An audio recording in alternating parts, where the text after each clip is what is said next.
Buongiorno amici, eccomi qua, ci sono ancora, sì, però non sono all'aperto perché ancora non posso uscire. Per chi mi conosce e mi segue sa che sono stato influenzato, ne sto uscendo e quindi non mi fido a uscire più. Perché non mi fido a uscire più? Perché sapete che per 20 giorni ho avuto questa un po' influenza che andava e veniva, io come dire me ne sono un po' infischiato e ho detto ma chi se ne frega. Sono andato in giro a fare un sacco di video come se non avessi l'influenza e poi però l'influenza si è fatta sentire e mi ha comandato di stare a letto con 39-40 di febbre, quindi lì proprio non ho potuto fare nulla. Ora, perché metto gli occhiali? Perché vi sto per raccontare qualcosa, ho bisogno di vedere gli appunti davanti al mio computer. Comunque, tra parentesi, io vi ringrazio tantissimo per tutti i messaggi che mi avete mandato, di auguri, pronta guarigione, veramente tantissimi, mi fa veramente molto molto piacere, io li leggo tutti, rispondo. E andando avanti, sì, c'ho ancora un po' di catarro, un po' di tosse, che peraltro, ecco, se mi sentirete tossire, è perché parlando naturalmente vado probabilmente a irritare un po' qui e mi viene a tossire. Ora, dato che mi trovo qua vicino a Gardona Riviera e forse me la sono anche tirata, perché voi sapete che nei mesi, sapete quanti video ho fatto su Gardona Riviera, sulle persone che venivano qua per curare le vie respiratorie? Ecco, sono qua pure io adesso con problemi alle vie respiratorie. però, però fa niente. Poi, visto che mi trovo vicino al Vittoriale e visto che mi sento anche un po' recluso, tra virgolette, come era, tra virgolette, recluso Gabriele D'Annunzio nel Vittoriale, e visto che pochi giorni fa, o un po' di più, ho visto e rivisto un'intervista a Giordano Bruno Guerri, grande storico, nonché direttore del Vittoriale, intervista bellissima di cui vi lascio il link qui sotto in descrizione al mio video, vi consiglio di vederla. È molto bravo a descrivere il Vittoriale, ma questa intervista è veramente bella. E in questa intervista racconta un fatto che io oggi vi riporterò. La caduta di D'Annunzio dalla finestra della stanza della musica. Voi sapete che D'Annunzio ha fatto un volo di 4 metri, è andato in coma, insomma è stato molto pericoloso.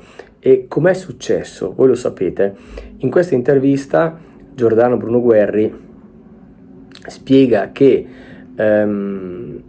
insomma cerca di ricostruire dal suo punto di vista quello che può essere successo, anche essendo un grande esperto naturalmente del Vittoriale, avendo potuto avere accesso anche a documenti inediti dei medici dell'epoca, e quindi ha dato un po' una ricostruzione di quello che può essere successo quel giorno.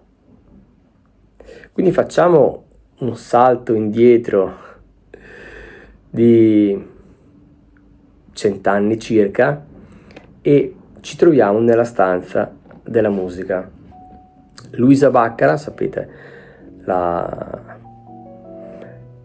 grande pianista, prima donna del Vittoriale, stava suonando il pianoforte.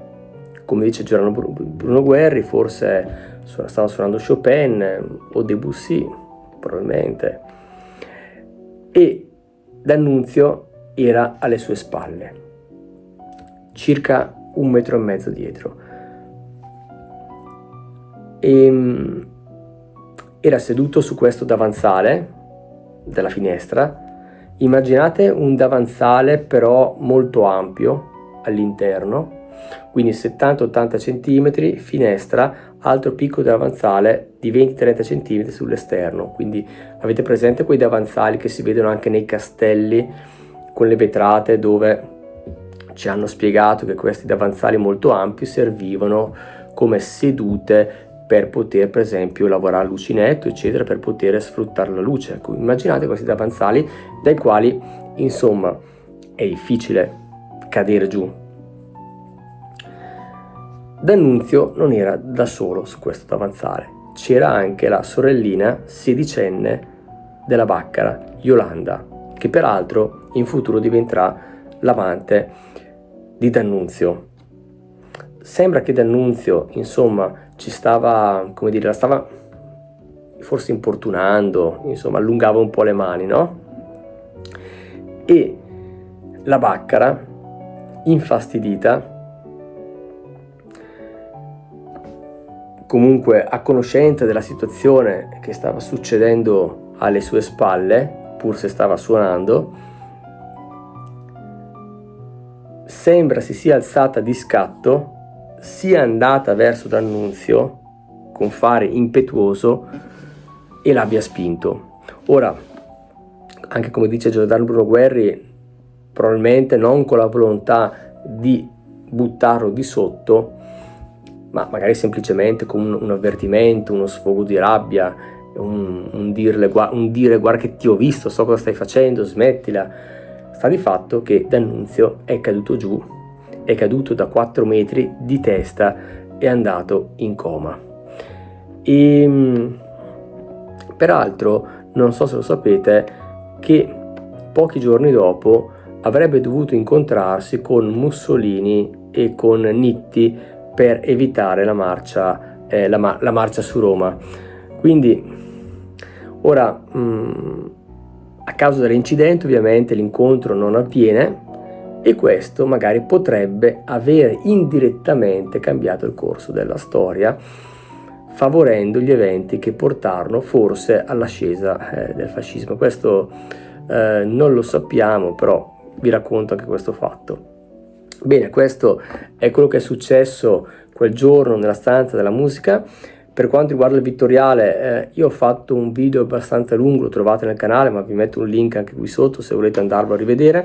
Peraltro io in primavera sicuramente tornerò al Vittoriale, farò un altro video, mi diverto sempre tanto dalla Vittoriale. E bene, che altro dirvi? Spero che il video vi sia piaciuto. La voce c'è ancora, mi sto un po' annoiando non potendo uscire, anche se comunque leggo questo libro, parla di accelerazione e alienazione. In sostanza parla di come il mondo sta sempre accelerando, ma vi dico anche una cosa curiosa, perché uno pensa sempre va tutto sempre più veloce, no? E il paradosso qual è?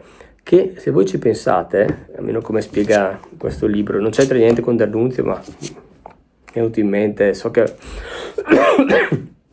alcuni di voi piace quando magari racconto due cose su un libro. Ora l'ho letto un po' anche velocemente perché è anche un po' complicato, però c'era un passaggio, una cosa un po' paradossale che mi ha colpito, forse poi banale una volta che uno ci pensa, ed è questo.